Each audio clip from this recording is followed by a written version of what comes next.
ஒரு ஊரில் ஒரு பெரிய ஞானி இருந்தார். அவர் படுக்கையில் இருந்தார். இன்னும் கொஞ்ச நேரம்தான் அவர் இந்த உலகத்தில் இருக்க போகிறார். அவரை சுற்றி ஏகப்பட்ட கூட்டம். ஏற்கனவே அவருடைய உபதேசங்களை கேட்டவங்க பல பேர் வந்து அவரை சுற்றி நிற்கிறாங்க. அந்த ஞானி மெதுவாக கண்ணை திறந்து பார்க்குறார். எல்லாரும் அவருடைய கடைசி வார்த்தையை கேட்கறதுக்காக அவளோட காத்துக்கிட்டு இருக்கிறாங்க. அந்த ஞானி மெதுவாக பேச ஆரம்பித்தார். நான் என்னுடைய வாழ்நாள் பூராவும் உங்களுக்கு நிறைய போதனைகள் சொல்லிக்கிட்டு இருக்கிறேன். பேரானந்தம், மகிழ்ச்சி, தியானத்தன்மை இதை பற்றியெல்லாம் சொல்லியிருக்கிறேன். இப்போ நான் வேறு ஒரு கரைக்கு போய்கிட்டுருக்கிறேன். நான் இனிமேல் இந்த கரையில் இருக்க மாட்டேன். நீங்கள் நான் சொன்னதையெல்லாம் கேட்டீங்க, ஆனால் எதையும் நீங்கள் வந்து நடைமுறைப்படுத்தி பார்க்கல. எல்லாம் கேட்டதோடு சரி, அதோடு விட்டுவிட்டீங்க. அப்புறம் அதை தள்ளி போட்டுக்கிட்டே வந்துட்டீங்க. மேலும் அதை தள்ளி போடுறதுல எந்த பிரயோஜனமும் கிடையாது. இப்போ நான் போய்கிட்டு இருக்கிறேன். உங்களில் யாராவது என்னோட வர்றதுக்கு தயாரா அப்படின்னு கேட்டார். அவ்வளவுதான். யாரும் வாயை திறக்கலை. ஒரே மௌனம், சத்தமே இல்லை.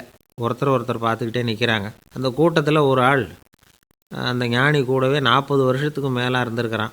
அவனும் வாயை திறக்காமல் இன்னொருத்தன் முகத்தை பார்த்துக்கிட்டே நிற்கிறான். இந்த சமயத்தில் பின்னாடி நின்றுக்கிட்டு இருந்த ஒருத்தன் கையை தூக்கினான். ஞானி அவனை பார்த்தார். சரி, ஒருத்தனுக்காவது நம்மோட வர்றதுக்கு தைரியம் இருக்குது அப்படின்னு நினச்சார். ஆனால் அந்த ஆள் என்ன சொன்னான் தெரியுமா? ஐயா, நீங்கள் கேட்குறப்போ நான் உடனே எழுந்திருக்கல, கையை மட்டும்தான் தூக்கினேன். என்ன காரணம்னா, நான் எப்படி அடுத்த கரைக்கு வந்து சேர்றதுங்கிறது தெரிஞ்சுக்கிறதுக்காக தான். அந்த விவரத்தை மட்டும் இப்போ உங்ககிட்ட இருந்து நான் தெரிஞ்சுக்க ஆசைப்பட்றேன். ஏன்னா இப்போ நான் உங்கள் கூட வர்றதுக்கு தயாராக இல்லை. எவ்வளவோ காரியங்களை நான் இன்னும் இங்கே முடிக்க வேண்டி இருக்குது. வீட்டுக்கு ஒரு விருந்தினர் வந்திருக்கிறார். என்னுடைய இளைய மகனுக்கு கல்யாணம் பண்ணி வைக்கணும். அதனால் இன்றைக்கி உங்கள் கூட வர முடியாது.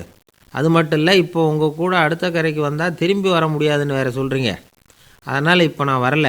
இன்னொரு நாள் நிச்சயமாக நான் வர்றேங்க, வந்து உங்களை சந்திக்கிறேன். அதனால் இப்போ நீங்கள் இன்னொரு தடவை எங்களுக்கு விளக்கமாக சொல்லணும். ஏற்கனவே பல தடவை சொல்லியிருக்கிறீங்க. தயவு பண்ணி இப்போ ஒரு தடவை சொன்னீங்கன்னா சௌகரியமாக இருக்கும். அந்த அடுத்த கரையை அடையிறது எப்படி? இப்போ ஒரு தடவை அதை விளக்கமாக சொல்லிட்டிங்கன்னா நல்லா ஞாபகப்படுத்திக்குவேன். அது சரியான சமயம் வர்றப்போ இது எனக்கு உதவியாக இருக்கும் அப்படின்னு நானும். ஆனால் உண்மை என்ன தெரியுமா? அந்த சரியான சமயம் வரவே இல்லை அப்படிங்கிறது தான் உண்மை. இப்படி அந்த கதை முடியும். இந்த கதை வந்து அந்த ஒரு ஆளுக்கு மட்டும் இல்லை, கிட்டத்தட்ட எல்லாருக்குமே அது பொருந்தும் அப்படிங்கிறாங்க விவரம் தெரிஞ்சவங்க. எல்லாருமே அந்த சரியான தருணத்துக்காக தான் காத்துக்கிட்டு இருக்கிறாங்களாம். அதுக்காக ஜோசியம் பார்க்குறாங்க, கைரேகை பார்க்குறாங்க. நாளைக்கு என்ன நடக்குங்கிற ஆவலில் எல்லோரும் காத்துக்கிட்டு இருக்கிறாங்க. ஆனால் அந்த ஒரு நாள் ஒருபோதும் வரப்போகிறதில்ல. நீங்கள் தள்ளி போடுறதுக்காக பல அர்த்தமில்லாத காரணங்களை தேடுறீங்க அப்படிங்கிறார் ஒரு ஞானி. காத்திருக்கிறதுலேயே நம்ம காலம் ஓடி போயிடுது. ஏன்னா இன்றைக்கி நாம் சிந்திக்கிறது நாளைக்கு நாம் சிந்திக்கிறது இல்லை. ஒவ்வொரு நாளும் ஒவ்வொரு மாதிரி போயிடுது. நாளைக்கு மறுநாளை பற்றியே சிந்திக்கிறோம். இப்படியே அது பாட்டுக்கு போயிடும். கரையை தொட்டு பார்க்குறது எப்போ? இதுதான் கேள்வி. நமக்கு வேண்டியப்பட்ட ஒருத்தர் ஒரு ரயில்வே பிளாட்ஃபாரத்தில் நின்றுட்டு இருக்கிறார். அங்கே இருக்கிறவங்ககிட்ட கேட்குறாராம், விசாரிக்கிறார். ஏங்க கிழக்க போகிற ரயில் போயிட்டுதுங்களான்னாராம். போயிட்டுதுன்னு இருக்கிறாங்க.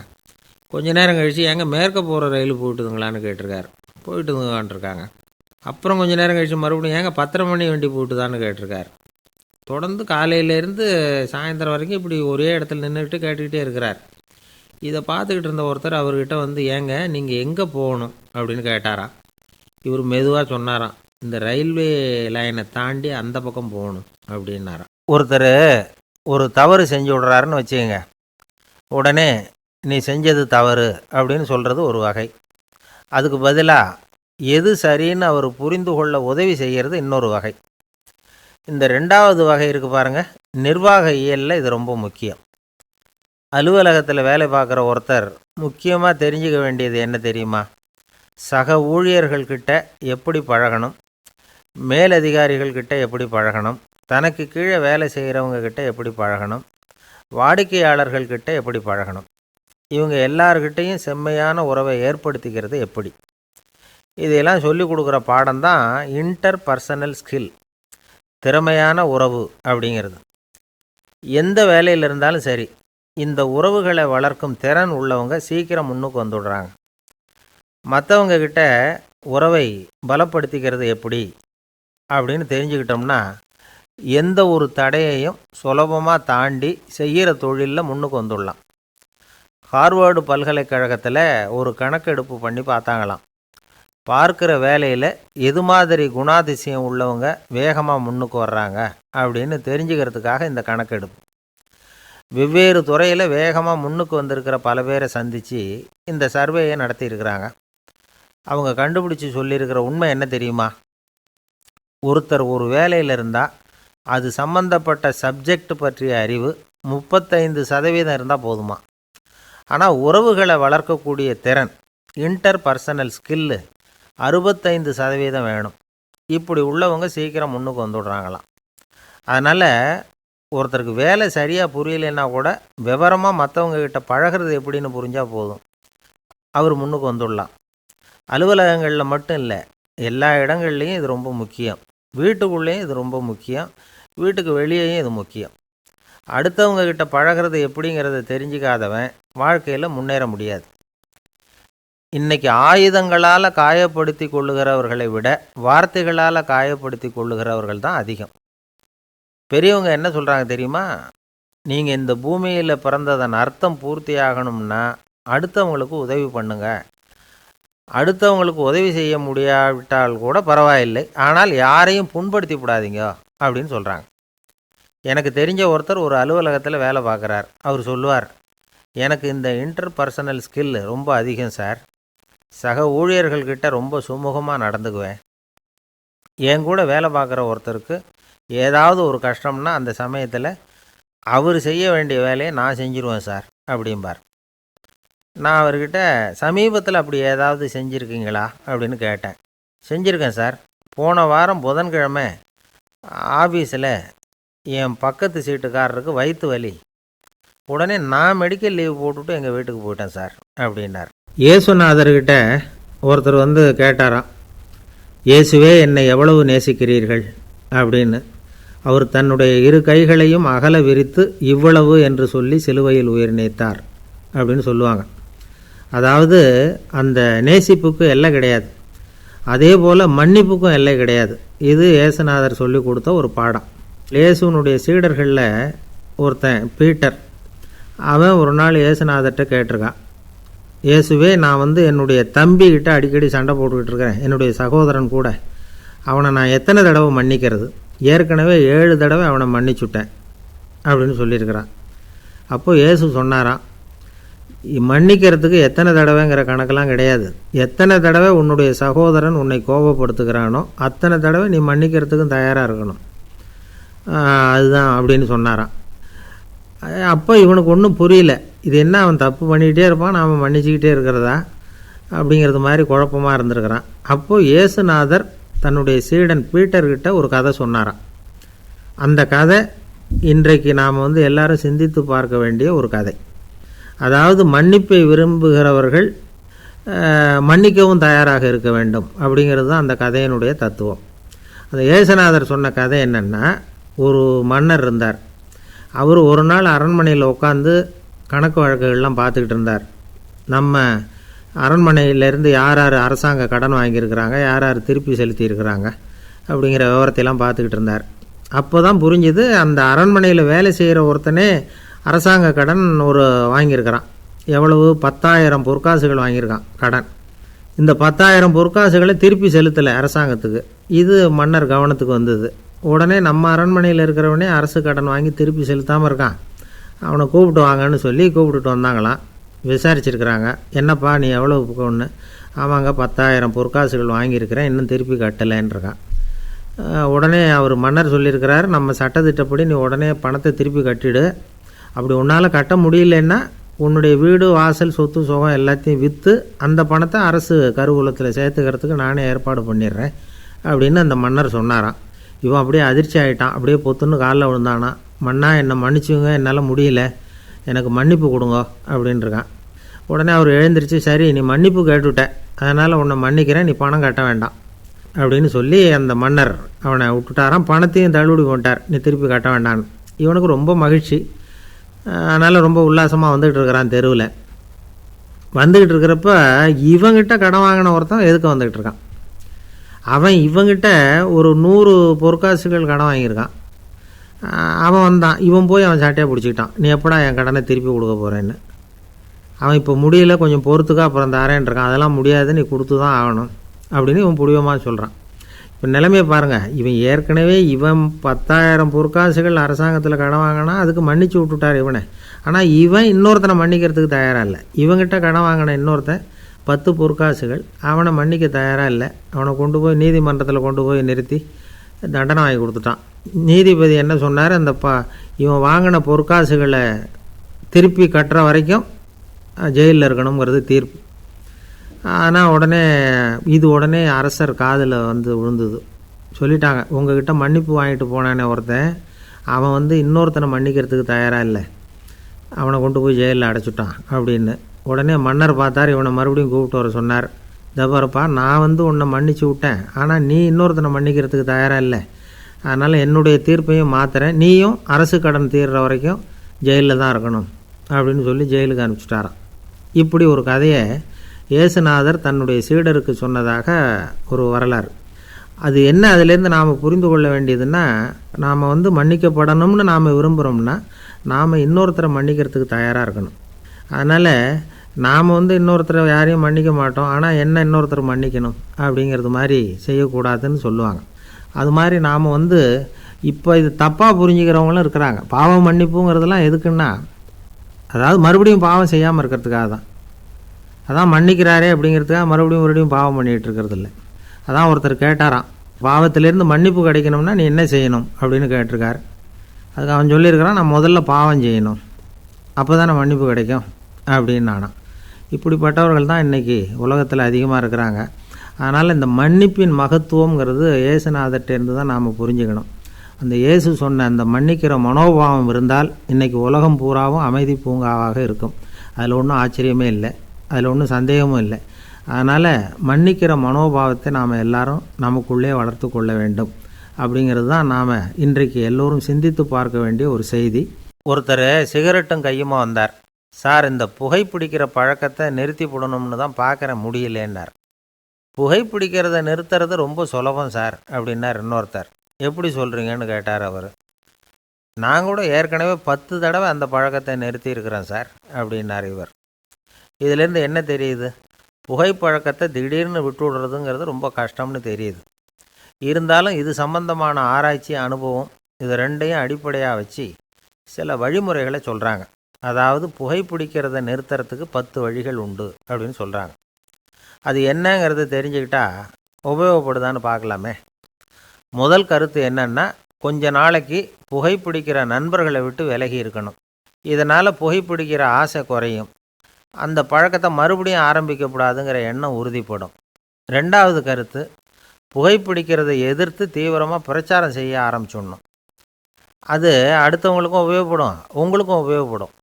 உங்கள் உள்ளுணர்வை அது தூண்டும், உங்களை உறுதி கொள்ள வைக்கும். மூன்றாவது கருத்து என்னென்னா, தினமும் 2 தடவை குளிக்கணும். எப்படி தெரியுமா, முதல்ல வெது வெதுப்பான தண்ணீர், அப்புறம் குளிர்ந்த தண்ணீர், இப்படி மாறி மாறி குளிக்கணுமா.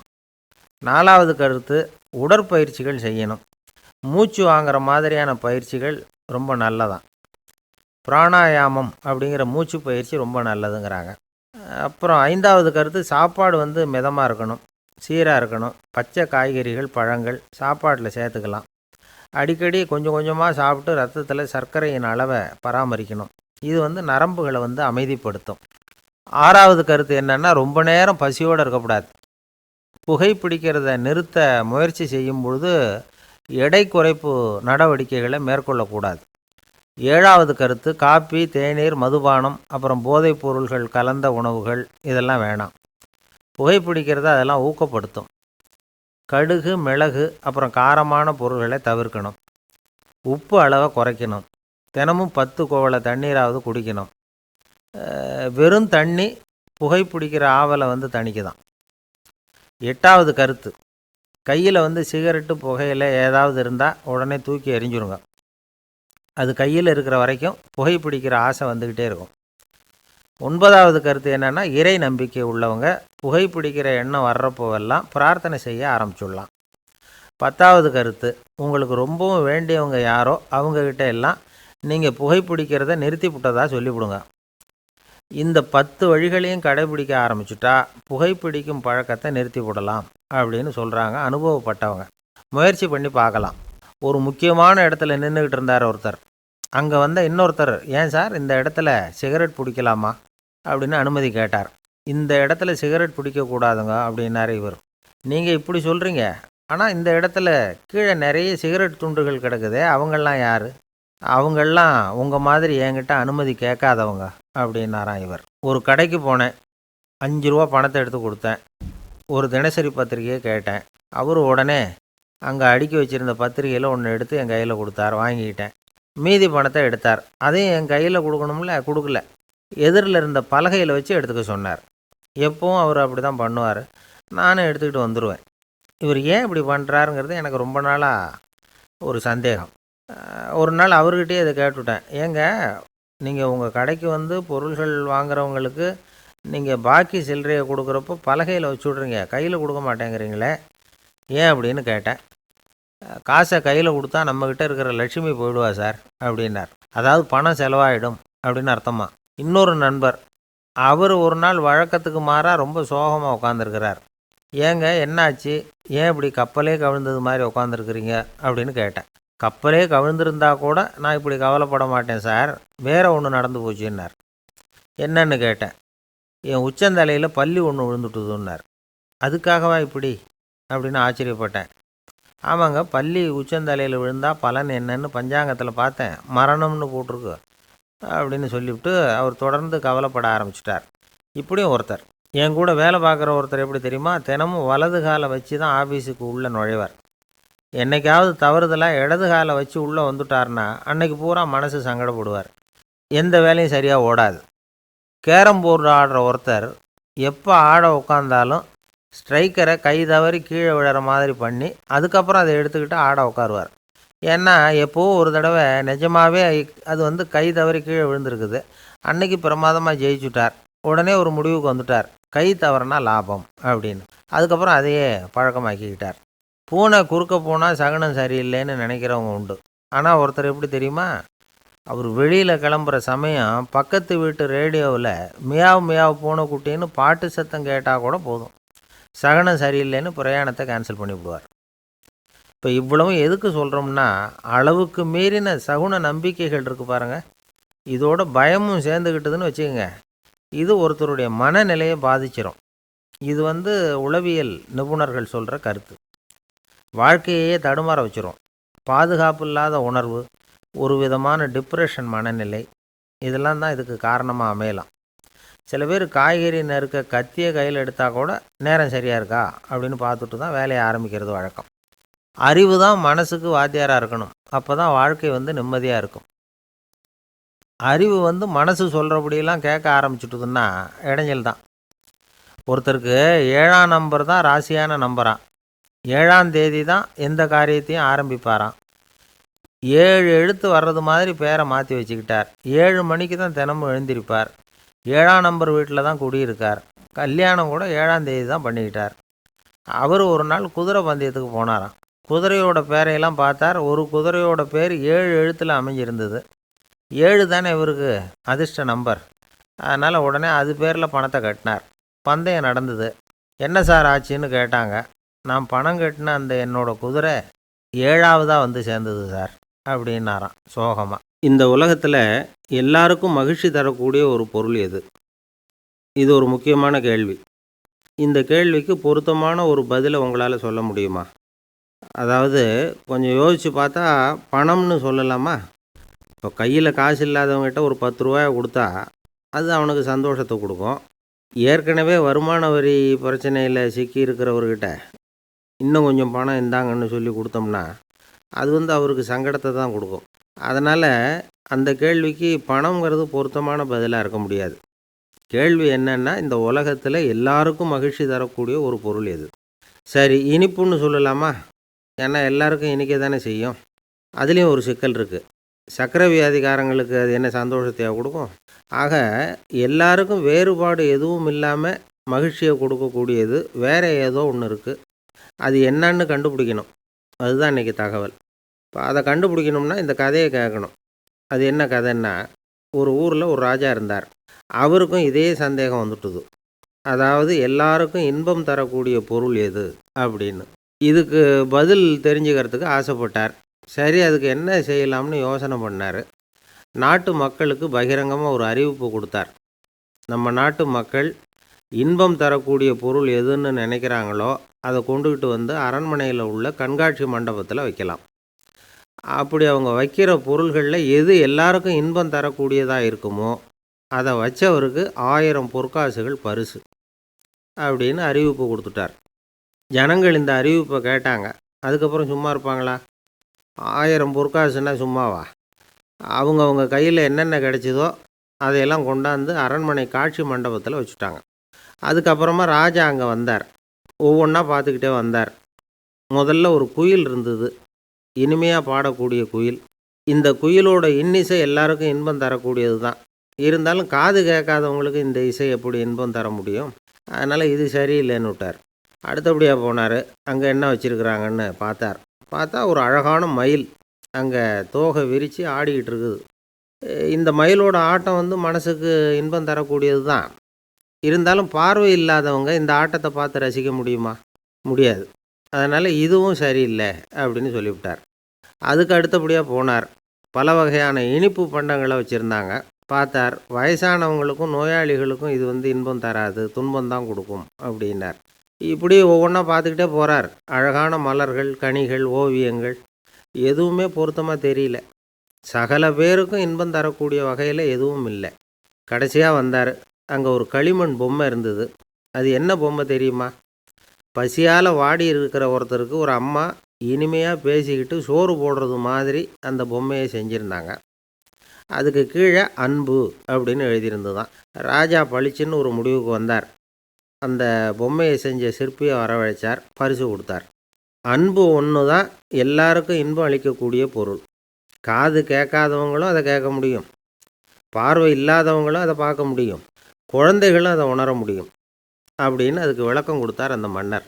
இந்த உலகத்தில் எல்லாருக்கும் மகிழ்ச்சி தரக்கூடிய ஒரு பொருள் அன்பு தான். அதை புரிஞ்சுக்கிட்டு தான் சில கணவன்மார்கள் மனைவி பேரில் ரொம்ப அன்பை காட்டிக்கிறது வழக்கம். ஒரு வீட்டு வாசப்படி பக்கமாக மழைக்கு ஒதுங்கினார் ஒருத்தர். மழை தூரிக்கிட்டு இருந்தது, இருட்டு நேரம். அந்த வீட்டில் இருந்தவர், இன்றைக்கி ராத்திரி வேணும்னா இங்கேயே தங்கிட்டு காலையில் போங்க அப்படின்னார்.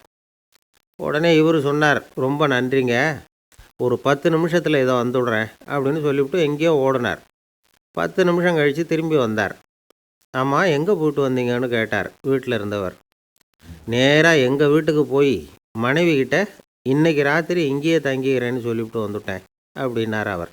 அன்புல இது ஒரு ரகம். அமெரிக்க ஜனாதிபதி ஆப்ரஹாம் லிங்கன் ஒரு நாள் தன்னோட கோச்சு வண்டியில் தலைநகரான வாஷிங்டனுக்கு போயிட்டுருக்கிறார். கோச்சு வண்டி ஒரு சாலையில் போயிட்டுருக்கு. அந்த சாலைக்கு ஒரு பக்கத்தில் பயங்கரமான சதுப்பு நிலம். சதுப்பு நிலம்னா அது புதைகுழி, புதை மணலுங்கிறோம்ல, அது மாதிரி. அந்த சதுப்பு நிலத்தில் யாராவது மாட்டிக்கிட்டால் அவ்வளோதான், ஆளை கொஞ்சம் கொஞ்சமாக உள்ளே அமுக்கிவிடும், தப்பிச்சு கரையிறது கஷ்டம். அப்படிப்பட்ட நிலம் அது. ஆப்ரஹாம் லிங்கன் ஏதோ ஒரு முக்கியமான அரசாங்க வேலையாக போயிட்டு திரும்பி வந்துக்கிட்டு இருக்கிறார். அதனால் அந்த சமயத்தில் அவர் விலை உசந்த ஆடைகளை அணிஞ்சிருக்கிறார். அப்படி அவர் அந்த கோச்சு வண்டியில் வந்துக்கிட்டு இருக்கிறாரு. அந்த சமயத்தில் ஒரு காட்சி அவர் கண்ணில் பட்டுட்டுது. என்ன தெரியுமா? ரோட்டுக்கு பக்கத்தில் இருந்த சதுப்பு நிலத்தில் ஒரு இளம் பன்றிக்குட்டி சிக்கிக்கிட்டு தவிச்சிக்கிட்டு இருக்குது, பரிதாபமாக கத்திக்கிட்டு இருக்குது. அதை பார்த்தார் லிங்கன். அவருக்கு என்ன மாதிரி ஆயிட்டுது. உடனே வண்டியை நிறுத்த சொன்னார். கீழே இறங்கினார். தன்னோட விலை உசந்த ஆடைகளை பற்றி லட்சியம் பண்ணவே இல்லை. தனக்கே ஆபத்து வரலாம்ங்கிறத பற்றியும் கவலைப்படலை. தான் ஒரு குடியரசுத் தலைவருங்கிறத பற்றியும் அவர் நினச்சி பார்க்கல. நேராக அந்த சதுப்பு நிலம் பக்கமாக போனார். அந்த சேத்துல இறங்கி பன்றிக்குட்டியை காப்பாற்றி கரைக்கு கொண்டுகிட்டு வந்து சேர்த்துட்டார். அதுக்கப்புறம் நிம்மதியாக கோச்சு வண்டியில் ஏறி வெள்ளை மாளிகைக்கு சேர்ந்தார். ட்ரெஸ்ஸு, உடம்பு பூரா சேறு சகதி. பார்க்குறவங்களுக்கெல்லாம் ஆச்சரியமாக போச்சு. அவங்களுக்கு ஒன்றும் புரியல. இவர் நேராக ட்ரெஸ்ஸு மாற்றிக்கிறதுக்காக போனார். கோச்சு வண்டி ஓட்டிகிட்டு வந்தவங்கிட்ட போய் எல்லோரும் கேட்டாங்க, என்ன ஆச்சு அப்படின்னு. அவர் வர்ற வழியில் நடந்த விவரத்தை சொன்னார். ஆப்ரஹாம் லிங்கனுடைய இந்த இறக்க குணத்தை எல்லாரும் பாராட்டினாங்களாம், புகழ்ந்தாங்களாம். ஆனால் இதுக்கு லிங்கன் என்ன பதில் சொன்னார் தெரியுமா? தயவு பண்ணி இந்த புகழ்ச்சியான பேச்சையெல்லாம் ஒதுக்குங்க, அதெல்லாம் வேணாம். அந்த சின்ன பிராணி சகதியில் மாட்டிக்கிட்டு துடிச்சிக்கிட்டு இருந்தது, அதை பார்த்தேன். உடனே என்னுடைய இதயத்தில் ஒரு முள் தைச்சது மாதிரி ஒரு உணர்வு. அந்த முள்ளை பிடுங்கி எறிஞ்சேன், அவ்வளவுதான். உண்மையில் அந்த பிராணிக்கு நான் உதவினேங்கிறத விட எனக்கு ஏற்பட்ட இன்னலை போக்கிக்கிட்டேன் அப்படிங்கிறது தான் உண்மை. அதுதான் பொருத்தம். அப்படி இருக்கிறப்போ இதில் புகழறதுக்கு என்ன இருக்குது அப்படின்னாராம் ஆபிரகாம் லிங்கன். எவ்வளவு யதார்த்தமான வார்த்தைகள் பாருங்கள். இந்த காலத்தில் நம்மளையும் பல பேர் அப்படி உண்டு. நீச்சல் தெரியாத ஒரு ஆள் தண்ணியில் இறங்கிட்டான். தண்ணி ஆழம்ங்கிறது அப்புறமா தான் தெரிஞ்சுது. தத்தளிக்க ஆரம்பிச்சிட்டான். வாழ்னு கத்துறான். கரையில் நின்றுக்கிட்டு இருந்த ஒருத்தர் இதை பார்த்தார். உடனே அவருக்கு இதயத்தில் முள் தைச்சது மாதிரி ஒரு உணர்வு. உடனே குபீர்னு தண்ணியில் பாய்ஞ்சார். அவரை காப்பாற்றி கரைக்கு கொண்டுட்டு வந்து சேர்த்தார். இதை பார்த்துக்கிட்டு இருந்த இன்னொருத்தர் காப்பாற்றின அந்த ஆளை பாராட்டி புகழ்ந்தார். என்ன புகழாதீங்க சார் அப்படின்னார் அவர். ஏன்னு கேட்டார் இவர். நான் அந்த ஆளை ஏன் காப்பாற்றினேன் தெரியுமா? அவன் நேற்றுக்கு என்கிட்ட 300 ரூபா கடன் வாங்கியிருக்கிறான். இவன் தண்ணியில் போட்டான்னா நான் கொடுத்த கடனும் தண்ணியில் போடும். அதனால தான் விழுந்து காப்பாற்றினேன் அப்படின்னா அந்த ஆள். ஆசைப்படுறதுல தப்பு இல்லை. ஆனால் அந்த ஆசை தேவைக்கு தகுந்த மாதிரி இருக்கணும். தேவைக்கு மீறிய ஆசைகள் இருக்குது பாருங்கள், அது தேவையில்லை. இந்த கருத்தை வலியுறுத்தது மாதிரி ஒரு கதை உண்டு. தேவேந்திரனுக்கு திடீர்னு வீடு கட்டணும்னு ஒரு ஆசை வந்துதான். வீடுன்னா நாம் கட்டுற மாதிரி இல்லை. தேவேந்திரன் வீடுன்னா சும்மாவா? ஒரு பிரம்மாண்டமான அரண்மனை கட்டணும். அது மாதிரி இந்த 3 லோகத்துலேயும் ஒரு அரண்மனை கிடையாது அப்படின்னு எல்லாரும் சொல்லணும். இது அவனோட ஆசை. உடனே தேவ தச்சரான விஸ்வகர்மாவை கூப்பிட்டான், உத்தரவு போட்டான். விஸ்வகர்மா தன்னுடைய உதவியாளர்களை எல்லாம் கூப்பிட்டு ஒன்றா சேர்த்துக்கிட்டார். படாத பாடுபட்டு ஒரு பெரிய அரண்மனையை கட்டி முடித்தார். கட்டி முடிக்க 1000 வருஷம் ஆச்சு. தேவேந்திரன் பார்க்குறான். அவனுக்கு திருப்தி ஏற்படலை. என்னுடைய அந்தஸ்துக்கு இது ரொம்ப சாதாரணமான கட்டிடம், இதை விட இன்னும் பெருசாக கட்டு அப்படின்னா. தேவ தச்சர் திணறி போயிட்டார். அவரால் அதுக்கு மேலே எதுவும் செய்ய முடியல. என்ன பண்ணுறதுன்னு யோசனை பண்ணார். நேராக நாரதர் காலில் போய் விழுந்தார். நீங்கள் தான் என்னை இந்த பிரச்சனையிலேருந்து காப்பாற்றணும்னார். நாரதர் யோசனை பண்ணார். சரி, கவலைப்படாதேன்னார். நேராக இந்திரன்கிட்ட போனார். இந்திரன் நாரதரை பார்த்த உடனே வாங்கன்னு கூட்டிகிட்டு போய் அரண்மனையை காட்டினான். இது மாதிரி ஒரு அரண்மனையை நீங்கள் வேறு எங்கேயாவது பார்த்துருக்குறீங்களா அப்படின்னு ரொம்ப பெருமையாக கேட்டான். நான் பார்த்ததில்லை. ஆனால் என்னை விட வயசில் மூத்தவர் மகரிஷி லோமேசர், அவர் ஒரு வேளை பார்த்துருக்கிறாரா என்னமோ அப்படின்னார். உடனே அவரை மனசில் நினச்சி தியானம் பண்ணினார். அடுத்த கணம் லோமேசர் அங்கே வந்தார். இடையில் ஒரு சின்ன துண்டு, கையில் ஒரு கமண்டலம், தலையில் ஒரு பாய், அவ்வளவுதான் அவர்கிட்ட இருந்தது. எதுக்காக தலையில் எந்த பாய் அப்படின்னு கேட்டான் இந்திரன். என்ன மாதிரி அற்ப ஆயுள் உள்ள ஒரு ஜீவன் தனியாக வீடு கட்டிக்கிட்டு திண்டாடணுமா? இந்த பாய் தான் ஒரு வீடு மாதிரி எனக்கு நிழல் கொடுக்குது அப்படின்னார் அவர். என்னது, உங்களுக்கு அவ்வளவு கொஞ்சமான ஆயுளா அப்படின்னு ஆச்சரியத்தோடு கேட்டான் இந்திரன். ஆமாம், இதை பாரு, என்னுடைய மார்பில் ஒரு பொற்காசு அளவுக்கு ரோமம் உதிர்ந்துட்டுது. எப்போ என் உடம்புல உள்ள எல்லா ரோமமும் உதிர்ந்துருமோ அப்போ என்னுடைய ஆயுள் முடியும் அப்படின்னார். எப்போ அந்த ரோமங்கள் பூரா உதிரும்னு கேட்டான் இவன். ஒரு பிரம்மா மறைஞ்சதும் ஒரு ரோமம் உதிரும். என் உடம்புல உள்ள ரோமங்களின் எண்ணிக்கை எவ்வளவோ அவ்வளவு பிரம்மாக்கள் தோன்றி அவங்க ஆயுள் முடியும் பொழுது என் உடம்புல உள்ள ரோமங்கள் பூரா உதிரும் அப்படின்னார். அப்படின்னா ஒரு பிரம்மாவோட ஆயுள் எவ்வளவு காலம்னு கேட்டான். ஒரு பிரம்மாவுக்கு 100 தேவ வருஷம். ஒவ்வொரு தேவ வருஷத்துக்கும் 365 தேவ நாள். ஒவ்வொரு தேவ நாள்லேயும் ஒன்றை மாதிரி 14 இந்திரர்கள் தோன்றி மறைகிறாங்க அப்படின்னு மகரிஷி லோமேசர் சொல்கிறார். இதை கேட்டதும் இந்திரன் ஆடி போயிட்டான். அவ்வளவு ஆயுள் உள்ள இவரே அற்ப ஆயுள்னு சொல்கிறார். நான் என்னுடைய ஆயுளை பெருசாக நினச்சிக்கிட்டு பிரம்மாண்டமான அரண்மனை கட்டணும்னு ஆசைப்படுறேனே அப்படின்னு நினச்சான். எனக்கு வீடு கட்டின வரைக்கும் போதும்னு விட்டான். அதனால் நாமெல்லாம் நம்முடைய தேவைக்கு தகுந்த மாதிரி ஆசைப்படுறது தான் நியாயம். ஆனால் அப்படியே நடந்துக்கிறோம். மனுஷன் கடவுளையே ஏமாற்றி காசு வாங்கிறதுக்குள்ள ஆசைப்படுறான். ஒருத்தன் கடவுளை நினச்சி தவம் இருந்தான். கடவுள் நேரில் வந்தார். தேவலோகத்தில் ரூபாய்க்கெல்லாம் என்ன மதிப்புன்னு கேட்டான்.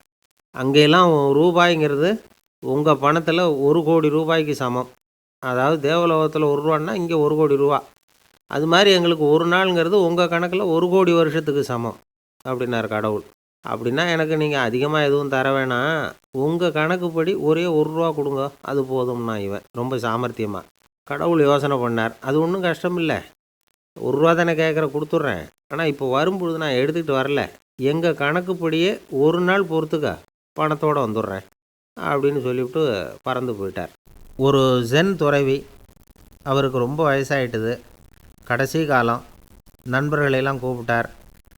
நண்பர்களே, நான் வித்தியாசமான முறையில் சாகணும்னு ஆசைப்பட்றேன். அதுக்கு ஏதாவது யோசனை சொல்லுங்களேன் அப்படின்னு கேட்டாராம். நண்பர்கள் சிரித்தாங்க. என்ன பேச்சு பேசுகிறீங்க?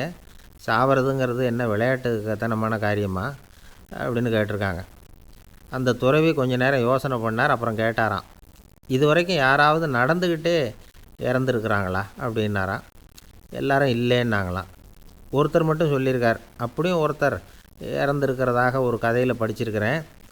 ஒரு ஞானியால் தான் அப்படியெல்லாம் செய்ய முடியும் அப்படின்னு அவர் சொன்னாராம். சரி, அப்படின்னா அந்த முறை நமக்கு வேணாம். நின்றுக்கிட்டே யாராவது உயிரை விட்டுருக்காங்களா அப்படின்னு விசாரித்தாராம். அப்படியும் ஒருத்தர் இறந்துருக்கிறார் அப்படின்னாங்களாம். மறுபடியும் அந்த துறவி யோசனை பண்ணியிருக்கிறார். ஏதாவது வித்தியாசமான முறையில் நாம் போகணும் அப்படிங்கிறது அவருடைய விருப்பம். மனிதன் எப்படி வாழ்கிறானோ அப்படி இறப்பது தான் நல்லது. சரி, யாராவது தலைகீழாக யோகம் செய்யும் நிலையில் இறந்துருக்குறாங்களா அப்படின்னு விசாரித்தாராம். நண்பர்கள் சிரித்தாங்க. தலைகீழாக நின்னபடி இறந்ததாக நாங்கள் கேள்விப்பட்டதே இல்லை. அது முடியாத காரியம் அப்படின்ட்டுருக்காங்க. இப்போ அந்த துறவிக்கு திடீர்னு உற்சாகம் வந்துட்டுது. உடனே எழுந்திரிச்சார், தலைகீழாக நின்னார், அப்படியே உயிரை விட்டுட்டார். அவ்வளோதான். அந்த மடாலயத்தில் ஒரே குழப்பம். எப்படி அவரை கீழே இறக்கி படுக்க வைக்கிறது அப்படின்னு புரியல. இப்படி உயிர் விடுறதை பற்றி அவங்க இது வரைக்கும் கேள்விப்பட்டதும் இல்லை. உண்மையிலேயே இவர் இறந்து தான் போனாராங்கிறதும் தெரியல. சோதித்து பார்த்தாங்க.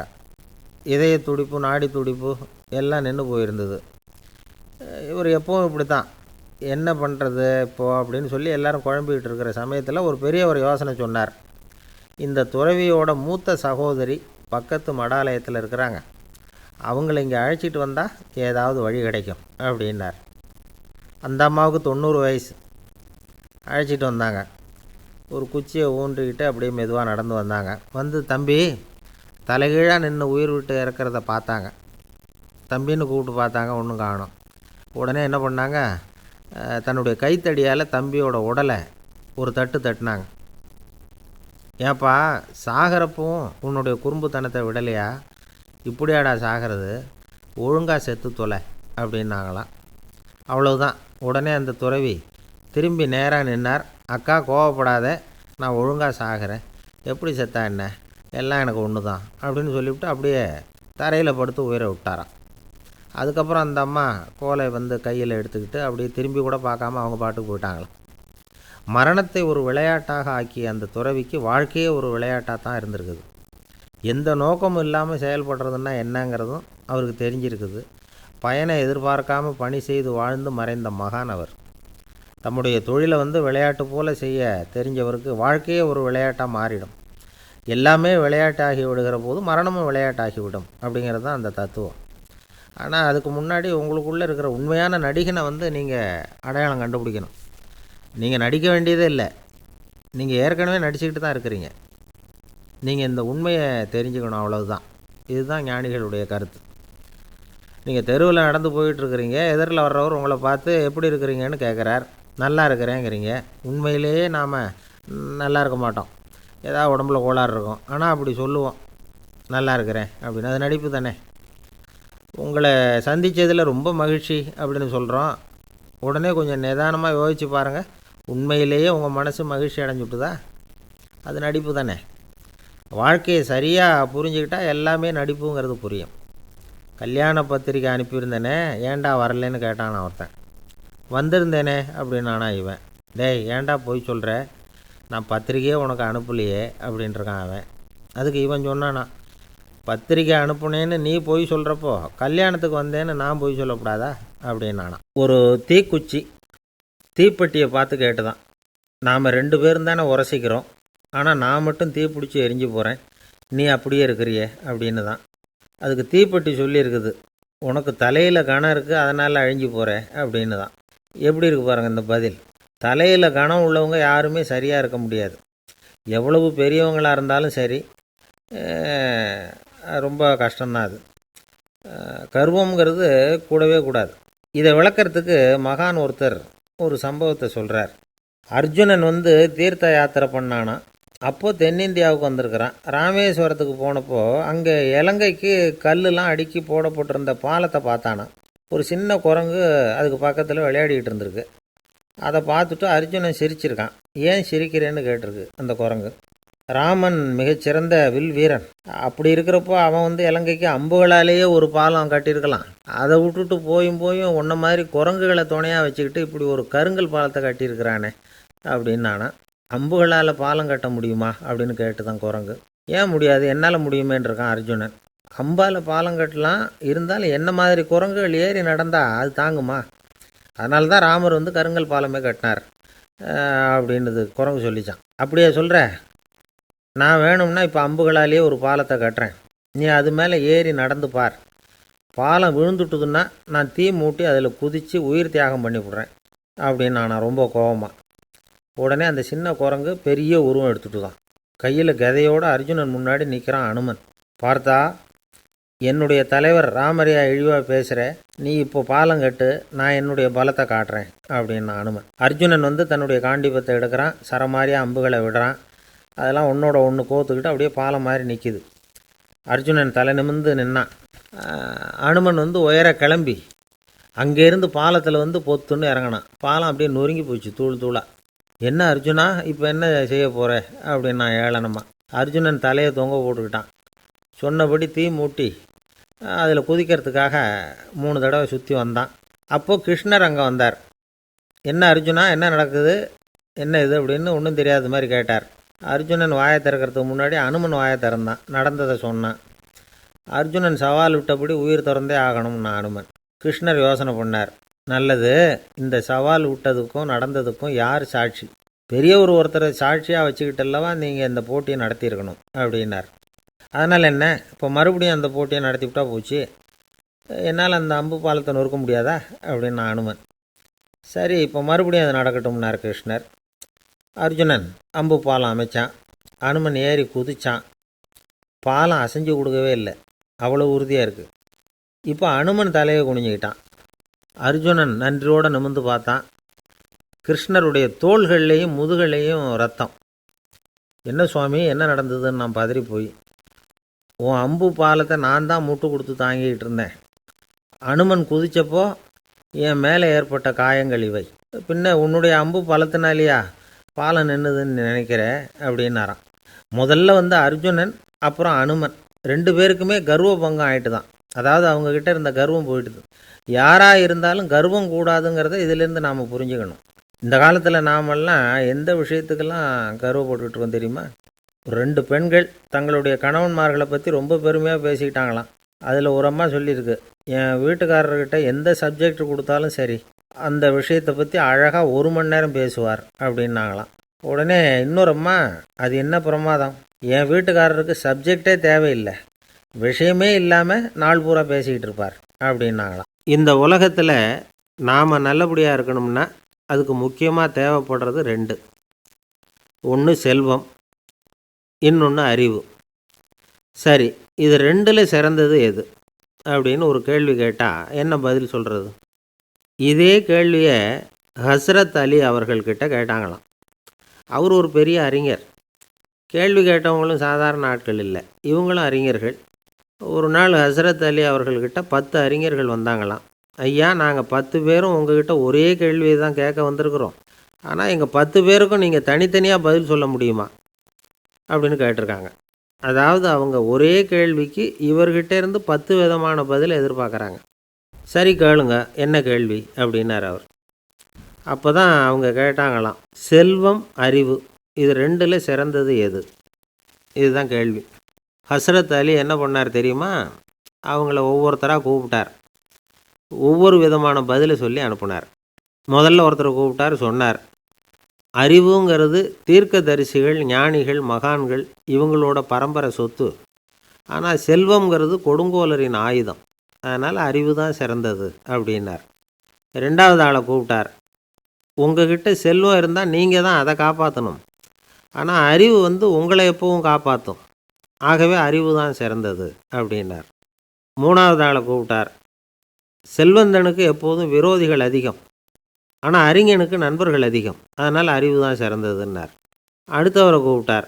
செல்வம் அடுத்தவங்களுக்கு கொடுக்க கொடுக்க குறையும், ஆனால் கல்விங்கிறது அதிகரிச்சுக்கிட்டே வரும், கொடுக்கறதுனால குறையாது, அதனால் அறிவு தான் சிறந்ததுன்னார். இன்னொருத்தரை கூப்பிட்டார். அறிவுள்ளவன் எப்பவும் அதை அடுத்தவங்களுக்கு வாரி வழங்கிக்கிட்டே இருப்பான். அதனால் அவங்ககிட்ட தாராளத்தன்மை இருக்கும். ஆனால் செல்வந்தன்கிட்ட கஞ்சத்தனம் தான் இருக்கும். அதனால் அறிவு தான் சிறந்ததுன்னார். 6வது நபரை கூப்பிட்டார். செல்வத்தை கள்வர்கள் திருடிட்டு போக முடியும், ஆனால் அறிவை அப்படி திருடிட்டு போக முடியாது அப்படின்னார். 7வது நபரை கூப்பிட்டார். செல்வம் கால ஓட்டத்தில் அழிஞ்சிரும், ஆனால் அறிவை கால ஓட்டம் ஒன்றும் பண்ண முடியாது, ஆகவே அறிவே சிறந்ததுன்னார். 8வது ஆளை கூப்பிட்டு சொன்னார், செல்வத்துக்கு எப்பவும் எல்லை உண்டு, நிறை உண்டு, அளவு உண்டு, கணக்கு உண்டு, ஆனால் அறிவுக்கு அப்படிப்பட்ட எல்லை எதுவும் கிடையாது, அதனால் அதுதான் சிறந்ததுன்னார். அடுத்தவனை கூப்பிட்டார். செல்வம் உள்ளத்தில் உள்ள ஒளியை போக்கிவிடும், இருட்டை உண்டாக்கிவிடும், விரிந்த மனப்பான்மையை குறுகலாக்கிவிடும். ஆனால் அறிவு அப்படி இல்லை, இருண்ட உள்ளத்தில் ஒளியை பாய்ச்சி அதை விசாலப்படுத்துது, அதுதான் சிறந்ததுன்னார். கடைசியாக 10வது நபரை கூப்பிட்டார். செல்வம் மனசில் செருக்கை உண்டாக்குது, ஆணவத்தை ஏற்படுத்துது, அதனால் நானே கடவுள்னு நினைக்கிற அளவுக்கு மனுஷனை தாழ்த்தி விடுது. ஆனால் அறிவு பணிவையும் பண்பாட்டையும் வளர்க்குது, அதனால் அறிவு தான் சிறந்ததுன்னார். ஆக இப்படி 10 பேருக்கும் 10 விதமாக பதில் சொன்னது மூலமாக ஹஸ்ரத் அலி அவர்கள் அறிவு தான் செல்வத்தை விட சிறந்தது அப்படிங்கிறதுக்கு 10 காரணங்களை சுட்டி காட்டியிருக்கார். அந்த அறிஞர் 10 பேர் கேட்ட ஒரே கேள்விக்கு 10 பதில் சொன்னார். நமக்கு வேண்டிய ஒருத்தர் 10 பேர் கேட்ட கேள்விக்கு ஒரே பதில் சொல்லி சமாளித்தார். கேள்வி என்ன தெரியுமா? என்கிட்ட வாங்கின கடனை எப்போயா திருப்பி கொடுக்க போகிற? இதுதான் அந்த 10 பேரும் கேட்ட ஒரே கேள்வி. இந்த மாதம் 26ஆம் தேதி தந்துடுறேன் அப்படிங்கிற ஒரே பதில் சொல்லி அவ்வளவு பேரையும் இவர் அனுப்பி வச்சுட்டாராம். எல்லாரும் போனதுக்கப்புறம் இவரை தனியாக கூப்பிட்டு கேட்டிருக்கிறாங்க, அது என்ன சார் கணக்கு 26ஆம் தேதி, அன்னைக்கு என்ன அதிசயம் நடக்க போகுது அப்படின்னு கேட்டிருக்காங்க. அதிசயம் அன்னைக்கு இல்லை, அதுக்கு நாளே நடக்க போகுதுன்னாராம். விவரமாக சொல்லுங்கன்னு இருக்காங்க. வேறு ஒன்றும் இல்லைங்க, 26ஆம் தேதி தானே எல்லாரையும் வர சொல்லியிருக்கிறேன், அதுக்கு நாளே நான் புறப்பட்டு தலைமறைவாயிட போகிறேன் அப்படின்னாராம் ரொம்ப பெருமையாக. ரொம்ப நாளைக்கு முன்னாடி ஒரு நாள் கோவலன் நாடகம் நடந்தது, எங்கள் மதுரையில் நடந்தது. அதில் ஒரு முக்கியமான கட்டம், கண்ணகி கிட்ட சிலம்பை வாங்கிக்கிட்டு அதை விற்கிறதுக்காக மதுரை நகருக்கு புறப்படுறான் கோவலன். அந்த சமயத்தில் கண்ணகி பாடுற மாதிரி ஒரு நாடக பாடல், நாடக ஆசிரியர் எழுதினது. அது என்ன பாட்டுன்னா, மா பாவியோர் கூடி வாழும் மதுரைக்கு மன்னா போகாதீர் என்று அப்படின்னு ஆரம்பிக்கும் அந்த பாட்டு. இதுதான் அந்த பாட்டு. இதை கண்ணகி மேடையில் பாடின உடனே கூட்டத்தில் சலசலப்பு. நம்ம ஊர்லேயே நமக்கு முன்னாடியே நின்றுக்கிட்டு மா பாவியோர் கூடி வாழும் மதுரை அப்படின்னு சொல்கிறாங்களே, என்ன தைரியம் அப்படின்னு எல்லாம் குழப்பம் பண்ண ஆரம்பிச்சிட்டாங்க. மக்கள் சத்தம் போட ஆரம்பிச்சிட்டாங்க. எதிர்ப்பு குரல் அது பாட்டுக்கு வர வர அதிகமாக போட்டுது. கொண்டுக்கிட்டு வா அந்த நாடக ஆசிரியரை, எழுதுனது யார் அப்படின்னு ஒரே சத்தம் கூச்சல். வேறு வழி இல்லை, மெதுவாக மேடைக்கு வந்தார் அந்த நாடக ஆசிரியர். 4 பக்கத்திலிருந்தும் கேள்வி கணைகள். மக்களை பார்த்து கொஞ்சம் அமைதியாக இருங்கோ அப்படின்னு சொல்லிவிட்டு தன்னுடைய விளக்கத்தை சொல்ல ஆரம்பித்தார் அந்த நாடக ஆசிரியர். மா அப்படின்னு சொன்னால் திருமகளாகிய லட்சுமி அப்படின்னு அர்த்தம். பா அப்படின்னா கலைமகளாகிய சரஸ்வதி. வி அப்படின்னா மலைமகளாகிய பார்வதி. மா பாவியோர் அப்படின்னா திருமகளும் கலைமகளும் மலைமகளும், இவங்க மூவரும் அப்படின்னு அர்த்தம். இந்த 3 பேரும் வாழ்கின்ற மதுரை புனிதம் நிறைந்தது, சகல செல்வங்களும் நிறைஞ்சது. அப்படிப்பட்ட ஊரில் நான் அணிந்து கொள்ளும் இந்த சாதாரண சிலம்பை யார் வாங்கிக்குவாங்க அப்படிங்கிற எண்ணத்தோடு தான் கண்ணகி அப்படி சொல்கிறா. அதை நினச்சி தான் நான் எழுதினேன். ஆகவே மதுரையை ரொம்ப சிரமப்படுத்தணும், ரொம்ப மோசமாக எழுதணும் அப்படிங்கிற எண்ணம்லாம் எனக்கு கிடையாது, பெருமைப்படுத்தணும்னு நினச்சி தான் அப்படி எழுதினேன் அப்படின்னு விளக்கம் கொடுத்தாராம். இந்த விளக்கத்தை கேட்டதும் எல்லாரும் ரொம்ப சமாதானம் ஆகிட்டாங்களாம். இப்படி விளக்கம் கொடுத்த அந்த நாடக ஆசிரியர் யார் தெரியுமா? அவர் தான் தமிழ் நாடக உலகின் முதல் ஆசான் சங்கரதாஸ் சுவாமிகள். அவருக்கு நகைச்சுவை உணர்வும் அதிகம். 1920ஆம் ஆண்டு திருநெல்வேலியில் அவர் தங்கியிருக்கிறார் நாடகம் நடத்துறதுக்காக. அவர் தங்கியிருந்த வீட்டில் கொசு மூட்டைப்பூச்சி அதிகமாக இருந்திருக்கு. அவரால் தூங்கவே முடியல. அவர் அனுபவித்த தொல்லைகள் ஒரு பாட்டாக உருவாச்சு. வேடிக்கையாக ஒரு பாட்டு எழுதினாராம். மூட்டையும் கொசுவும் ஒரு வீட்டிலே மீட்டிங் போட்டால் முன்னே நிற்க யாரால் முடியும், கொசு மோகன ராகம் போல சத்தம் போட்டு முன்னே நின்று செய்திடும் யுத்தம். இதை மறுநாள் நாடகத்தில் கோமாளி வேஷம் போட்ட ஒரு சிறுவனை விட்டு பாட வச்சுருக்கார். எல்லாரும் சிரித்து ரசித்தாங்களாம். சங்கரதாஸ் சுவாமிகள் கல்யாணமே பண்ணிக்கல, துறவி மாதிரியே வாழ்ந்திருக்கார். தமிழ் நாடக கலைக்கு தன்னையே அர்ப்பணம் பண்ணிக்கிட்டவர் அவர். 1922 நவம்பர் மாதத்தில் ஒரு நாள் புதுச்சேரியில் அவர் வாழ்க்கை முடிஞ்சுது. அப்போ அவருக்கு வயசு 55. சங்கரதாஸ் சுவாமிகள் நாடக ஆசிரியர் மட்டும் இல்லை, மேடை நாடக இயக்குனர், தயாரிப்பாளர். அவரே ஒரு சிறந்த நடிகர். ஒரு தடவை சாவித்திரி நாடகத்தில் இவர் யமதர்மனாக வேஷம் போட்டு நடிச்சிருக்கிறார். நாடகம் பார்த்துக்கிட்டு இருந்த கருவுற்ற ஒரு பெண்மணிக்கு பயத்தினால அங்கேயே குழந்தை பிறந்துட்டு தான். அந்த நிகழ்ச்சிக்கு அப்புறம் இவர் இந்த வேஷம் போடுறப்போலாம் ஜனங்களுக்கு முன்கூட்டியே எச்சரிக்கை கொடுக்க ஆரம்பிச்சிருவாராம். அதாவது அப்படி யாராவது பயப்படுறவங்க இருந்தால் கொஞ்சம் கண்ணை மூடிங்க அல்லது எழுந்திரிச்சு போடுங்கன்னு. நடிப்புன்னா அப்படிலாம் இருக்கணும். இந்த காலத்தில் நடிகர் ஒருத்தர் சொன்னார், சார், நான் இந்த நாடகத்தில் நடிக்கிறப்போ முகத்தில் நவரசங்களையும் காட்டி நடித்தேன், உணர்ச்சிகளையெல்லாம் நல்லா காட்டி நடித்தேன். அப்படி இருந்தும் ஜனங்கள் கல் எடுத்து மேடையில் வீசிவிட்டாங்க சார் அப்படின்னார். நாடகத்தில் உங்களுக்கு என்ன வேஷம் அப்படின்னு கேட்டாங்க. அது செத்து கிடக்கிற பணமாக நடித்தேன் சார் அப்படின்னார். இமயமலை அடிவாரத்தில் ஒரு மடம். அங்கே ஒரு சன்னியாசி இருந்தார். அவர்கிட்ட ஒருத்தர் வந்தார். சுவாமி, ஆசையை உதற நினைக்கிறேன், முடியல, ஒட்டிக்கிட்டே வருது அப்படின்னாராம். இப்படி உட்கார, ஒரு கதை சொல்கிறேன் அப்படின்னு சொல்லி அவர் சொல்ல ஆரம்பித்தாராம். அவர் சொன்ன கதை என்னென்னா, ஒரு ஊரில் ஒரு ஆள் இருந்தான். அவன் பேர் குப்புசாமி. அவன்கிட்ட எப்பவும் ஒரு பழைய தொப்பி இருக்கும், விடவே மாட்டான். அதனால் அவனை எல்லோரும் தொப்பி சாமி அப்படின்னு தான் கூப்பிடுறது வழக்கம். ஒரு புது தொப்பி வாங்கிக்கப்படாதாப்பா அப்படின்னு நண்பர்கள்லாம் சொல்லி பார்த்தாங்க. பணத்துக்கு எங்கே போவேன் அப்படின்னு விட்டானான். பணம் வச்சுருக்கான், செலவு பண்ண மனசு வரல, மகா கஞ்சன். பழைய பாட்டில்கள்லாம் வாங்கி விற்றுக்கிட்டு இருந்தான். அப்படி ஒரு தடவை பழைய கண்ணாடி சாமான்களை ஏலத்தில் எடுத்தப்போ அதில் ஒரு அருமையான சென்ட்டு பாட்டில் கிடச்சிது. உடனே ஒரு ஐடியா பண்ணான். அந்த சென்ட்டை சின்ன சின்ன பாட்டில்களில் அடைச்சி ஜன்னல் ஓரமாக அடுக்கி வச்சுட்டான்.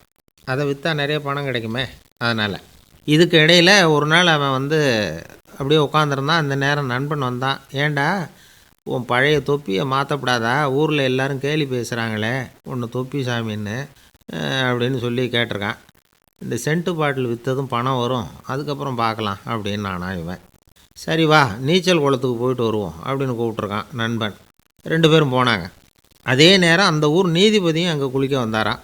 அவர்கிட்ட இருந்தது விலை வசந்த ஒரு புது தொப்பி. அதை அங்கே இருந்த ஸ்டாண்டில் மாட்டிவிட்டு குளிக்க போனார். இதுக்கிடையில் குப்புசாமி குளிச்சுட்டு வந்தான். அவனுடைய பழைய தொப்பியை காணலை. அந்த புது தொப்பியை பார்த்தா இது நண்பனுடைய வேலை தான் அப்படிங்கிறதாக புரிஞ்சுக்கிட்டு அதை எடுத்து மாட்டிகிட்டு வந்துட்டான். நீதிபதி குளிச்சுட்டு வந்து பார்க்குறாரு, தொப்பியை காணும். போலீஸில் புகார் கொடுத்தார். அவங்க தேடினாங்க. ஒரு மூலையில் பழைய தொப்பி கிடச்சிது. அடடா, இது நம்ம குப்புசாமியோட தொப்பி இல்லையா அப்படின்னு நானா ஒருத்தன். உடனே அவன் வீட்டுக்கு தேடிட்டு போயிருக்காங்க. அங்கே போய் பார்த்தா புது தொப்பி அங்கே இருக்குது. உடனே அவனுக்கு 1000 ரூபா அபராதம் போட்டாங்களாம். அவன் பணத்தை கட்டிவிட்டு ரொம்ப எரிச்சலோடு வீட்டுக்கு வந்தான். பழைய தொப்பி கண்ணில் பட்டுது. மறுபடியும், உன்னால் தானே எனக்கு 1000 ரூபா நஷ்டம் அப்படின்னு சொல்லி அதை எடுத்துக்கிட்டு அப்படி போயிருக்கான். அந்த ஊர் குளத்தில் வீசி எரிஞ்சிட்டு வந்துட்டான். அது மீன் பிடிக்கிற ஒருத்தன் கையில் சிக்கிச்சு. அவன் வர்ற வழியில் அதை எடுத்து வேகமாக வீசி எறிஞ்சான். அது நேராக குப்புசாமி வீட்டு ஜன்னல் வழியாக உள்ளே இந்த சென்ட்டு பாட்டில்கள் மேலே விழுந்து எல்லாம் உடஞ்சி நொறுங்கி போச்சு. குப்புசாமி பார்த்தான். தோட்டத்தில் ஆழமாக ஒரு குழியை வெட்டினான். அந்த தொப்பியை போட்டான், மூடிவிட்டான். இதை அடுத்த வீட்டுக்காரன் பார்த்தான். ஏதோ புதையல் தான் வச்சுருக்கான் போல இருக்குன்னு நினச்சான். போலீஸில் போய் புகார் கொடுத்துட்டான். மறுபடியும் போலீஸ் குழியை தோண்டினாங்க. பழைய தொப்பி மறுபடியும் வெளியில் வந்தது. எல்லோரும் சிரிக்கிறாங்க. அன்னைக்கு ராத்திரியே அந்த தொப்பியை எடுத்துக்கிட்டு நேராக புறப்பட்டான். ஒரு கல்லில் அதை சேர்த்து கட்டி குடிநீர் தொட்டி இருக்கும்ல, அதில் போட்டுட்டு வந்துட்டான். இனிமேல் என்ன பண்ணும் பார்ப்போன்னு. ஒரு நாள் திடீர்னு குழாயெல்லாம் அடைப்பட்டு போச்சு. மாநகராட்சி அலுவலர்கள் என்னன்னு பார்த்தா அந்த பழைய தொப்பி குழாயை அடைச்சிக்கிட்டு இருக்குது. இது குப்புசாமியோட தொப்பிங்கிறது தான் எல்லாருக்கும் தெரியுமே. உடனே குடிநீரை பாழாக்கணத்துக்காக குப்புசாமிக்கு கோர்ட்டு 2500 ரூபா அபராதம் போட்டுவிட்டுது. அதையும் கட்டிவிட்டு வெளில வந்தான். கடைசியாக முடிவு பண்ணான். ஒரு நெருப்பு குச்சியை கிழிச்சான். தொப்பியை கொளுத்தினான். எரிஞ்சுது. எடுத்து வெளில எரிஞ்சான். கொஞ்ச நேரத்தில் தீ அணைப்பு படம் வந்துட்டுது. ஆமாம், இவன் எடுத்து எரிஞ்சது வெளியில் விழுந்து வீட்டு கூரையே பற்றிக்கிட்டு எரிய ஆரம்பிச்சுட்டுது. அவனோட பணத்தாசையும் அதோடு சேர்ந்து எரிஞ்சு போச்சான். இப்படி ஒரு கதை. இந்த கதையை சொல்லி முடித்தார் அந்த இமயமலை அடிவாரத்தில் இருந்த சன்னியாசி. இப்போ அந்த குப்புசாமி எங்கே இருக்கிறான்னு கேட்டார் எதிரில் இருந்தவர். இதோ உன் எதிரிலே இருக்கிறான், நான் தான் அந்த குப்புசாமி அப்படின்னாரான் அந்த சன்னியாசி. அந்த குப்புசாமிகிட்ட இருந்தது மாதிரி ஒரு பழைய தொப்பி நம்ம ஒவ்வொருத்தர்கிட்டையும் உண்டு. அதை எப்படி தொலைக்கிறதுன்னு தெரியாமல் தடுமாறிக்கிட்டு இருக்கிறோம். அது என்ன தொப்பிங்கிறீங்களா? அதுதான் நம்மை சூழ்ந்திருக்கிற மாயை அப்படிங்கிறார் சுவாமி சின்மயானந்தர். மெய்ஞானம் கிடைக்கிறப்போ மாயை எரிஞ்சு போகும் அப்படிங்கிறது அவருடைய கருத்து. நம்மால் ஒருத்தர் வேகமாக ஓடி வந்தார். காலில் மாட்டியிருந்த பழைய செருப்பு ரெண்டையும் ஆவேசமாக தூக்கி ஒரு கிணத்துல போட்டுட்டு வெறுங்காலோடு நடந்து வந்துக்கிட்டு இருக்கிறார். ஏன் அப்படி பண்ணீங்க அப்படின்னு கேட்டோம். அந்த செருப்புக்கு சொந்தக்காரன் வந்து பின்னாடி வந்துக்கிட்டு இருக்கிறான், அதனால் அப்படி பண்ணேன் அப்படிங்கிறார் இவர். ஒரு நண்பர் அவசரமாக என்கிட்ட ஓடி வந்தார். அப்புறம் சொன்னார், என்னால் நம்பவே முடியல சார், என் பையனை அப்படி அப்படின்னு சொல்லி ஆச்சரியப்பட்டார். உங்கள் பையன் அப்படி என்ன தான் செஞ்சுட்டான் அப்படின்னு கேட்டேன். என்னால் முடியாத ஒரு காரியத்தை அவன் செஞ்சுட்டான் சார் அப்படின்னார். அது என்னன்னு தான் சொல்லுங்களேன். என்ன 5வது வகுப்பில் அவன் ஒரே தடவையில் தேறிட்டான் சார், அதாவது ஒரே அட்டம்ப்டில் பாஸ் ஆகிருக்கான் அப்படின்னார் மூச்சு வாங்க. கஷ்டப்பட்டு பரீட்சை எழுதுனது அவன், இவருக்கு ஏன் மூச்சு வாங்குது? நம்மால் செய்ய முடியாத ஒரு காரியத்தை இன்னொருத்தர் செய்யும் பொழுது அது நமக்கு ஆச்சரியமாக இருக்குது. சர்க்கஸ் பார்க்குறோம், ஒருத்தர் அந்த இடத்துல தொங்குறார், அது நமக்கு ஆச்சரியம். ஏன்னா அது நம்மால் முடியாத காரியம். நம்மால் முடியாத ஒன்றை அடுத்தவர் எளிதாக செய்யும் பொழுது நாம் மருள்வது இயற்கை. இதை தான் தொல்காப்பியம் மருட்கை அப்படின்னு சொல்லுது. இந்த வியப்பு இருக்குதே, இது 4 வகையில் ஏற்படுறதாக தொல்காப்பியம் சொல்லுது. அது என்ன 4 வகை? முதல் வகை எப்படின்னா புதுமையான அரிய செயல்களை செய்கிறது. 2வது வகை என்னென்னா பெரும் செயல்களை செய்கிறது. 3வது வகை என்னென்னா மிக நுட்பமான செயல்களை செய்கிறது. 4வது வகை என்னென்னா ஆக்கம் தரும் செயல்களை செய்கிறது. புதுமை, பெருமை, சிறுமை, ஆக்கமோடு மதினம் சாலா மருட்கை 4 அப்படிங்கிறது தொல்காப்பியம். இன்றைக்கி விஞ்ஞானம் வந்து புதுசு புதுசாக எதையோ கண்டுபிடிக்குது. ஆரம்பத்தில் அது ஆச்சரியமாக இருக்குது, அப்புறம் அது நமக்கு பழகி போடுது. வானொலி பெட்டி புதுசாக வந்தப்போ ஒரு பெட்டி பேசுதுங்கிறது எவ்வளோ பெரிய ஆச்சரியம். இப்போ யாரும் அதை ஆச்சரியமாக பார்க்குறதில்ல. மதினம் சாலா மருட்கை அப்படின்னு ஒரு சொற்றொடர் வருது பாருங்கள், அதில் கருத்தாழம் உண்டு. எதை பற்றியும் போதுமான அளவு புரிந்து கொள்ளாத போது ஒருத்தர் வந்து ஆச்சரியப்படுறார். புரிந்து கொண்ட பிறகு ஆச்சரியம் வந்து மறைஞ்சு போடுது. மிக நுட்பமான செயல்களும் நம்ம வந்து ஆச்சரியப்பட வைக்கும். ஒரு அரிசியில் ஒரு திருக்குறள் எழுதி காட்டுறாங்க, ஒரு முட்டை ஓட்டுக்குள்ளே ஓவியம் தீட்டி காட்டுறாங்க. கருங்கல் சிற்பங்களில் எவ்வளவு நுட்பமான வேலைப்பாடுகளை எல்லாம் பார்த்து ஆச்சரியப்படுறோம். இது மாதிரி ஆக்கப்பூர்வமான அரிய செயல்களை செய்கிறது கூட வியப்பை உண்டு பண்ணும். குப்பை கூலங்களை கூட வாழ்க்கைக்கு பயன்படுகிற பொருளாக மாற்றுகிறவர்கள் இருக்காங்க, அவர்களுடைய செயல் வியப்பு அளிக்குது. இடைக்காட்டு சித்தர் பாடின 30 நூலில் வர்ற ஒரு பாடல், ஆற்றல் பிறர் அறிதலின் அகம் கிளர்வு உறுதலின் கற்று அறி பாணர் கழுமிய கோடலின் தோற்றம் உருகவே போற்றல் சால் வியப்பே. ஒருத்தருடைய ஆற்றல் தெரியாமல் இருந்தது, அவருடைய அரிய செயலை பார்க்கும் பொழுது வியப்பாக இருந்தது, மனசுக்குள்ளே கிளர்ச்சி. பாவலர்கள் இவர்களுடைய புகழை பாடி மற்றவர்களும் தெரிந்து கொள்ளுமாறு செய்கிறார்கள் அப்படிங்கிறது தான் ஒரு யதார்த்தமான உண்மை. ஆக எல்லா வகையிலும் வந்து மக்கள் வந்து தங்களுடைய வாழ்க்கையில் முன்னேறுவதற்கான வழிகாட்டுகிற ஒரு மெய்ப்பாடு தான் வியப்புங்கிறது. இந்த காலத்தில் நம்ம எப்படியெல்லாம் ஆச்சரியப்பட வைக்கிறாங்க. ஒரு ஆளை பிடிச்சி ஜெயிலில் கொண்டு வந்தாங்க. ஜெயில் அதிகாரி அவனை ரொம்ப ஆச்சரியமாக பார்த்தாரான்.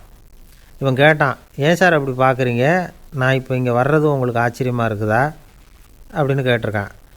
இதுக்கு ஜெயில் அதிகாரி சொல்லியிருக்கார், நீ இப்போ இங்கே வந்ததில் எனக்கு ஒன்றும் ஆச்சரியம் இல்லைப்பா, ஏற்கனவே நீ இங்கேருந்து விடுதலையாகி போய் 6 மாதம் ஆச்சு, இவ்வளவு லேட்டாக வர்றியே அதுதான் எனக்கு ஆச்சரியமாக இருக்குது அப்படின்னாரான். ஒரு ஊரில் ஒரு ஆள் இருந்தான்.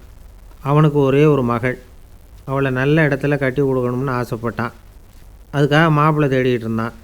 அவன் கொஞ்சம் வசதியான ஆள், அதனால் நிறைய பேர் வந்தாங்க. இருந்தாலும் ஒரு நல்ல குணமுள்ள மாப்பிள்ளையாக இருக்கணும் அவன் எதிர்பார்த்தான். அப்படி இருக்கணும்னு தொடர்ந்து முயற்சி பண்ணான். கடைசியாக ஒரு 3 பேர் கிடைச்சாங்க. அந்த 3 பேரில் யாரை தேர்ந்தெடுக்கிறது, இதுதான் அவனுக்கு வந்த குழப்பம். இந்த நிலைமையில் ஒரு பெரியவரை தேடி போனான். அவர்கிட்ட தன்னுடைய பிரச்சனையை சொன்னான். அவர் கொஞ்சம் யோசனை பண்ணார். அதுக்கப்புறம் 3 பேரையும் கூப்பிட்டார். இதை பாருங்கப்பா, உங்கள் 3 பேருக்கும் 3 மாத கால அவகாசம் தர்றேன், நீங்கள் இப்போ போகலாம், 3 மாதம் கழித்து திரும்பி வரலாம். அப்படி வரும்பொழுது இந்த 3 மாத காலத்தில் நீங்கள் செஞ்ச நல்ல காரியம் ஏதாவது ஒன்று சொல்லணும், அதை வச்சு உங்களில் ஒருத்தரை நாங்கள் வந்து தேர்ந்தெடுத்துக்கிறோம் அப்படின்னு சொன்னாராம். 3 பேரும் சரின்னு சொல்லிவிட்டு திரும்பி போயிட்டாங்க. 3 மாதம் ஆச்சு. அதுக்கப்புறம் ஒரு நாள் திரும்பி வந்தாங்க. அவர் அவங்கள கூப்பிட்டு உட்கார வச்சார். அப்புறம் கேட்டார், இப்போ சொல்லுங்கள், இந்த 3 மாத காலத்தில் நீங்கள் செஞ்சுருக்கிற ஏதாவது ஒரு நல்ல காரியத்தை சொல்லுங்க அப்படின்னார். முதல்ல ஒருத்தன் எழுந்திரிச்சு நின்னான். ஐயா, எங்கள் அப்பா இறந்த பிறகு அவரோட கணக்கு வழக்குகளை எடுத்து பார்த்துக்கிட்டு இருந்தேன். அவர் ஒரு வியாபாரிகிட்ட 10,000 ரூபா கடன் வாங்கியிருக்கிறதாக எழுதியிருந்தார். அந்த வியாபாரியும் இப்போ உயிரோடு இல்லை. இருந்தாலும் அந்த வியாபாரியோட மகனை தேடி கண்டுபிடிச்சேன். கணக்கு புத்தகத்தை காட்டினேன். உங்கள் அப்பா கிட்ட 10,000 ரூபா கடன் வாங்கியிருக்கிறதாக இதை எழுதியிருக்கிறார். அதனால் அதை திருப்பி கொடுக்கறதுக்காக வந்திருக்கிறேன். இந்தாங்க அந்த பணம் அப்படின்னு சொல்லி கொடுத்துட்டு வந்துட்டேன் அப்படின்னு நானும். இதை பெரியவர் கவனமாக கேட்டுக்கிட்டார். அதுக்கப்புறம் 2வது இளைஞன் எழுந்திரிச்சான். ஐயா, நான் போன மாதம் ஒரு நாள் ராத்திரி வேளையில் ஒரு காட்டுப்பாதை வழியாக எங்கள் ஊருக்கு போய்கிட்டு இருந்தேன். அந்த சமயத்தில் அந்த வழியாக வந்துக்கிட்டு இருந்த ஒரு வழிப்போக்கர்கிட்ட 4-5 திருடர்கள் வம்பு வளர்த்து அவர்கிட்ட இருந்த பொருளை எல்லாம் கொள்ளையடிச்சிக்கிட்டு இருந்தாங்க. நான் உடனே ஒரு குச்சியை எடுத்துகிட்டு ஓடினேன். அந்த திருடர்களை அடித்து விரட்டினேன். பொருளை எல்லாம் மீட்டு அந்த வழிப்போக்கர்கிட்ட ஒப்படைச்சேன். அவரை பத்திரமா அழைச்சிக்கிட்டு போய் அவர் வீட்டில் விட்டுட்டு வந்தேன் அப்படின்னு நானும். இதையும் பெரியவர் கவனமாக கேட்டுக்கிட்டார். அடுத்தபடியாக 3வது இளைஞன் எழுந்திரிச்சான். ஐயா, போன மாதம் ஒரு நாள் நான் ஒரு மலைப்பாதை வழியாக போய்கிட்டு இருந்தேன். மலைப்பாதை விளிம்பில் ஒரு மதகு கட்டை, அது மேலே ஒரு ஆள் படுத்து தூங்கிட்டு இருந்தான். அந்த பக்கம் தவறி உருண்டு விழுந்திருந்தான்னா அதில் பாதாளம். அது மலையடி வாரத்தில் போய் தான் விழணும். அவ்வளவு பள்ளம். அது தெரியாமல் அவன் பாட்டுக்கு தூங்கிட்டு இருந்தான். நான் உடனே அவன்கிட்ட ஓடி போய் குனிஞ்சு அவன் முகத்தை பார்த்தேன். அப்போ தான் புரிஞ்சுது, அவன் ஏற்கனவே எனக்கு தெரியும். அவனை எனக்கு நிறைய கெடுதல் பண்ணியிருக்கிறான், இடைஞ்சல் கொடுத்தவன். இருந்தாலும் ஐயோ பாவம்னு நினச்சி அவனை எழுப்பி பாதுகாப்பாக வேறு ஒரு இடத்துல படுக்க வச்சுட்டு வந்தேன் அப்படின்னு நானும். பெரியவர் இதையும் கேட்டுக்கிட்டார். அதுக்கப்புறம் அவங்க 3 பேரையும் பார்த்து, நீங்கள் போகலாம், நாங்கள் யோசித்து முடிவு பண்ணி உங்களுக்கு சொல்லி அனுப்புகிறோம் அப்படின்னாராம். அந்த இளைஞர்கள் புறப்பட்டு போயிட்டாங்க. அதுக்கப்புறம் அந்த பெண்ணோட அப்பாவை பார்த்து சொன்னார், இந்த 3 பேருமே நல்ல பிள்ளைங்க தான், அதில் ஒன்றும் சந்தேகம் இல்லை. இருந்தாலும் இந்த 3 பேர் செஞ்ச செயல்களையும் ஒப்பிட்டு பார்க்க வேண்டியிருக்கு. முதல் இளைஞன் நேர்மைக்கு எடுத்துக்காட்டாக விளங்குறான். இந்த காலத்தில் இது மாதிரி இளைஞர்களை பார்க்குறது ரொம்ப கஷ்டம்தான். இருந்தாலும் அவன் கடமையை தான் செஞ்சான். 2வது இளைஞன் நல்ல வீரன், தைரியசாலி. ஒரு வீரன் எதை செய்யணுமோ அதைத்தான் இவன் செஞ்சான். இவன் ஒரு லட்சிய மனிதன். 3வது இளைஞன் தன்னுடைய பகைவனுக்கே உதவி செஞ்சுருக்கான். அவன் உயிரை காப்பாற்றியிருக்கிறான். பகைவனுக்கு அருள்வதுங்கிறது ஒரு சாதாரண மனுஷனால் செய்யக்கூடிய காரியம் இல்லை. பகையை மறக்கிறதும் பகைவனுக்கு அருள்வதும் தெய்வீக பண்புகள். அதனால் இவனையே உன்னுடைய மகளுக்கு ஏற்ற மாப்பிள்ளையாக தேர்ந்தெடுக்கலாம் அப்படின்னு சொன்னாங்களாம்.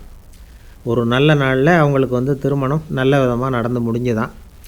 இது சுவாமி சின்மயானந்தர் சொல்லியிருக்கிற ஒரு கதை. இதிலேருந்து நாம் புரிந்து கொள்ள வேண்டிய ஒரு கருத்து, நமக்கு கெடுதல் பண்ணவங்களுக்கும் நாம் நல்லது செய்யணும். ஆனால் நடைமுறையில் அப்படி நம்மளால் செய்ய முடியறதில்ல. அதுதான் சிக்கல். நம்மால் ஒருத்தங்கிட்ட கேட்டேன், ஏண்டா உன்னுடைய பகைவன் ஒருத்தன் அது மாதிரி ஒரு மலைப்பாதை மதகு கட்டையில் படுத்திருந்தா உடனே நீ என்ன நினைப்ப அப்படின்னு கேட்டோம். இது ஒரு அருமையான சந்தர்ப்பம்னு நினைப்பேன் அப்படின்னா. எதுக்குன்னு கேட்டோம். அவனை அந்த பக்கமாக உருட்டி கீழே தள்ளுறதுக்கு அப்படின்னா.